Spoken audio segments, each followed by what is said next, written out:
안녕하세요. 글 듣는 시간입니다. 오늘은 인물과 사상사에서 나온 노은주 임영남의 집을 위한 인문학을 들려드리려고 합니다. 집은 우리에게 무엇인가? 어떤 집이 좋은 집일까? 여러분은 집을 볼 때 어떤 전제를 두고 보십니까? 우선 교통이 편리해야 하고 뷰도 좋아야 하고 부동산 가치가 있어야 하고 등등 우선 떠오르는 조건들 아닌가요? 이에 저자는 집을 단지 재테크 수단으로 보는 사람들에게 안타까움을 표현합니다. 집은 우리의 일상과 정신이 담긴 곳이자 우리의 삶을 담는 아주 소중한 곳이면서 개인의 우주라고까지 말합니다. 저는 이 책을 통해 집은 회귀정서가 깃든 곳이고 평상복 같은 편안한 공간이어야 한다는 생각을 하게 되었는데요. 집에 대한 추억은 누구나 갖고 있겠죠. 집은 단지 물리적 공간이 아니라 민족 문화적인 공동체가 살아온 역사의 한 부분이라는 저자의 말에 공감하면서 집은 사람이 들어감으로써 이야기가 완성된다는 말을 새겨봅니다.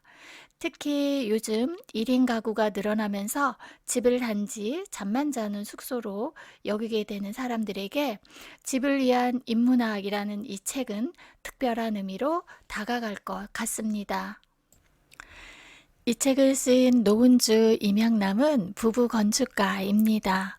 건축은 땅이 꾸는 꿈이고 사람들이 삶에서 길어올리는 이야기라고 말하는 노은주 임영남은 땅과 사람의 소리에 귀 기울이고 둘 사이를 중재해 건축으로 빚어내는 것이 건축가의 역할이라고 말합니다. 이들은 홍익대학교 건축학과 동문으로 1999년부터 함께 가온 건축을 운영하고 있습니다. 홍익대학교와 중앙대학교에서 강의를 했고요. 2011년 금산주택으로 한국공간디자인 대상을, 2012년에는 한국건축가협회 아천상을 수상한 바 있습니다. 저서로는 골목인문학과 내가 살고 싶은 작은 집, 또 생각을 담은 집, 한옥 등이 있습니다. EBS 건축탐구 집이라는 프로그램에 출연해서 집의 존재 이유와 중요성을 전한 바 있습니다. 이 책은 가족을 품은 집, 사람을 품은 집, 자연을 품은 집, 이야기를 품은 집, 이렇게 4장으로 구성이 되어 있습니다. 각 장마다 품다라는 말을 썼는데요. 공간의 미학을 넘어 사람들, 우리와 함께하는 바로 또 다른 우리, 나가 아닌가 하는 생각을 하게 됩니다. 그럼 책의 부분을 들려드리도록 하겠습니다. 먼저 72페이지 평온한 아름다움을 간직하다에서 집은 일상복처럼 편안해야 한다 일부분을 들려드리도록 하겠습니다. 집이란 우리 생활이 담기는 곳이고 그러므로 편안해야 한다. 집은 우리가 앉거나 누워서 쉬기도 하고 책을 읽기도 하는 곳이다. 그런 공간에서 빳빳하게 다려낸 듯한 이를테면 유명 디자이너가 패션쇼 무대 위에서 걸을 때 입는 용도로 디자인한 옷을 입을 수는 없지 않겠는가.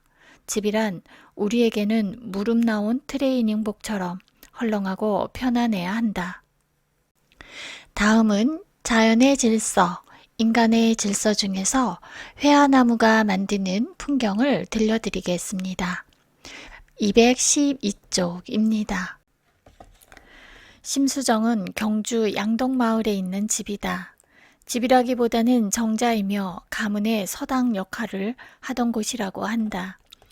1560년에 지어졌지만 화재로 소실되었던 것을 1917년 원래의 모습대로 복원했으니 다시 지어진 지도 100년이 넘었다.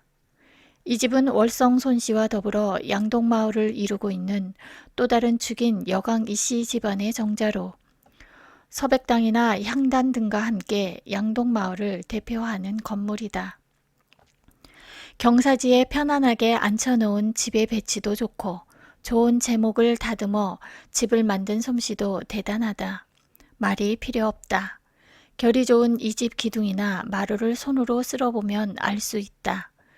집이 하고 싶은 말이 손을 통해 전해지는 것 같고 어머니의 손을 잡은 것처럼 안온해진다. 내가 이 집을 좋아하는 이유는 그런 점 말고도 또 있다.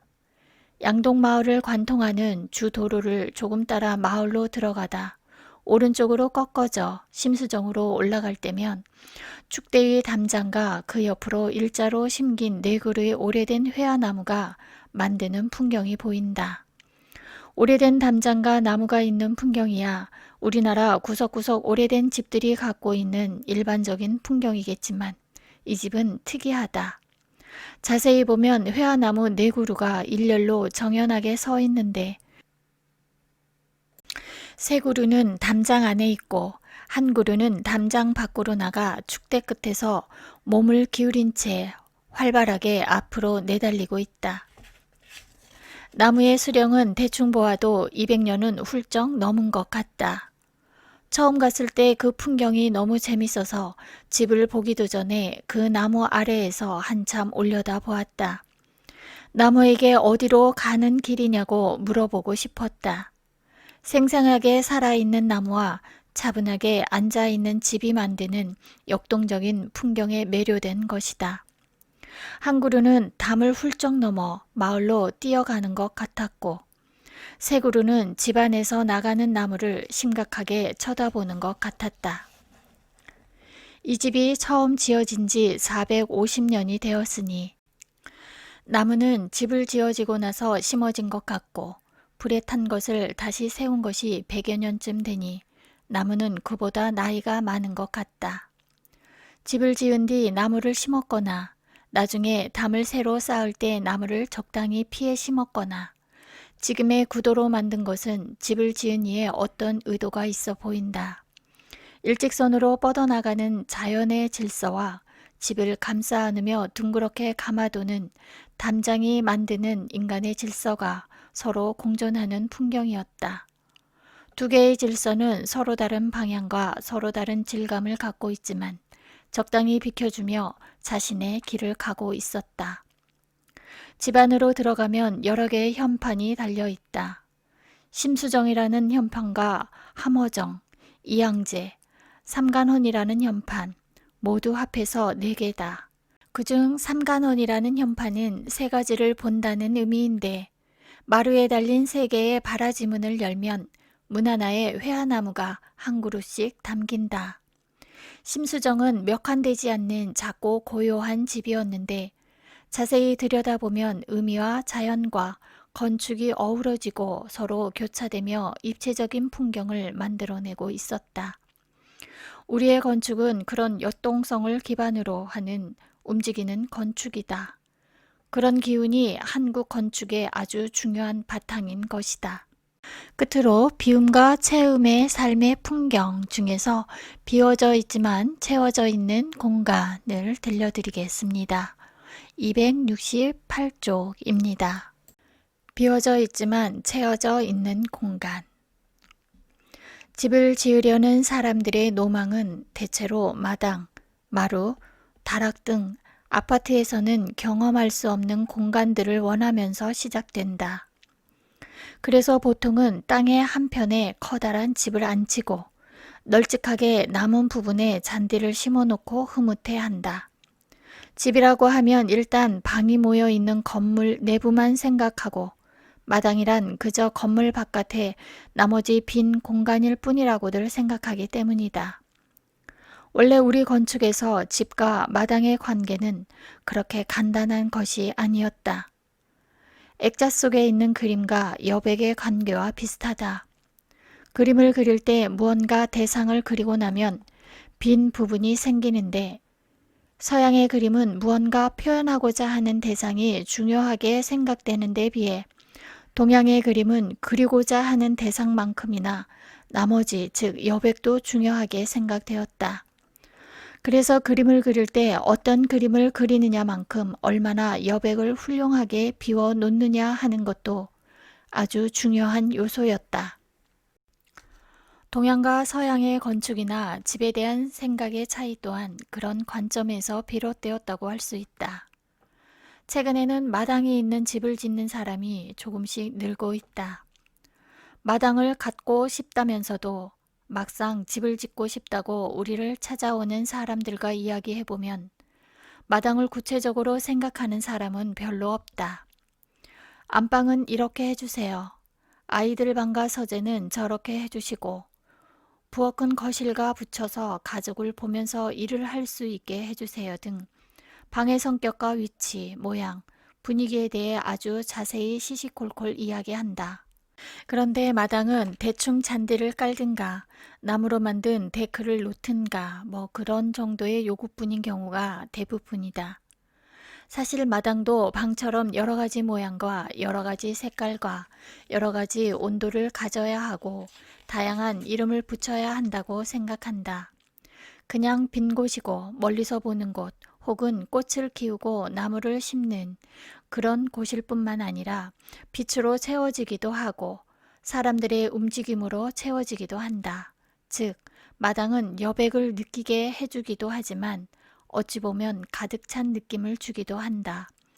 마당은 사실 집에서 참 중요한 일을 하고 있다. 그래서 우리는 가끔 이야기한다. 옛사람들은 집을 지을 때 사람이 사는 건물과 함께 마당도 하나하나 방처럼 세심하게 설계했다고. 마당은 어떤 사람이 이용하는지, 어디에 있는지, 어떤 모양인지에 따라 여러 가지 성격을 갖게 된다. 즉, 마당이란 그냥 비어져 있는 공간이기도 하지만 가장 강력하게 채워져 있는 공간이기도 하다. 적극적으로 사람의 움직임을 정해주고 사람의 마음에 그림을 만들어준다. 잘 들으셨습니까? 집을 단지 재테크 용도로만 생각했던 마음들의 집에 대한 소중함을 깨닫고 지금 내가 살고 있는 집을 다시금 생각하고 돌아보게 하는 시간이었을 줄 믿습니다. 이상 글 듣는 시간이었습니다. 고맙습니다.